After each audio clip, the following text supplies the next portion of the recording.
కోరుతున్నారు. Boys hostel ఉంది, girls hostel ఉంది. గర్ల్స్ హాస్టల్ అనేది చాలా అధునాతనంగా లేటెస్ట్ ఇచ్చారు సార్.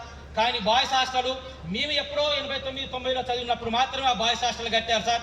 దయచేసి మీ ఆధ్వర్యంలో వ్యవసాయ శాఖ మంత్రిగా ఉన్నారు కాబట్టి ఆ బాయ్స్ హాస్టల్ను రెనోవేట్ చేసి స్ట్రెంత్కు సరిపడే విధంగా నూతన హాస్టల్ కట్టాల్సిందిగా మా విద్యార్థుల తరఫున కోరుతున్నాం సార్.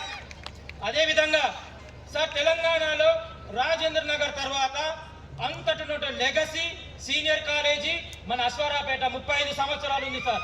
ఆ 35 సంవత్సరాల అగ్రికల్చర్ కాలేజీని ఒక యూనివర్సిటీ స్థాయికి ఎదగాలన్నప్పుడు ముందుగా దీన్ని పీజీ కాలేజీగా మార్చాల్సిన అవసరం ఉందని చెప్పి దీన్ని పీజీ కాలేజీగా చేయాల్సిందిగా రిక్వెస్ట్ చేస్తున్నాను సార్. అదేవిధంగా మీరు చూశారు, ఈరోజు 280 ఎకరాల్లో చూశారు సార్. ఆ ఇంటర్నల్ లెర్స్ ఇంకా మట్టి మీద ఉన్నాయి. మీరు దయతలిస్తే అవన్నీ కూడా తార్ రోడ్లు, సిమెంట్ రోడ్లు అయ్యే అవకాశాలు ఉన్నాయి కాబట్టి ఆ రోడ్లుగా మీరు చూడాలని, మీ ఆధ్వర్యంలోనే జరగాలని మేము కోరుతున్నాం సార్. అదేవిధంగా ఈరోజు పిల్లలకు క్రీడా ఉంది, కానీ ఇండోర్ స్టేడియం షటిల్ ఆడుకోవటానికి కానీ బ్యాడ్మింటన్ ఆడుకోవటానికి లేదు సార్. కాబట్టి మీ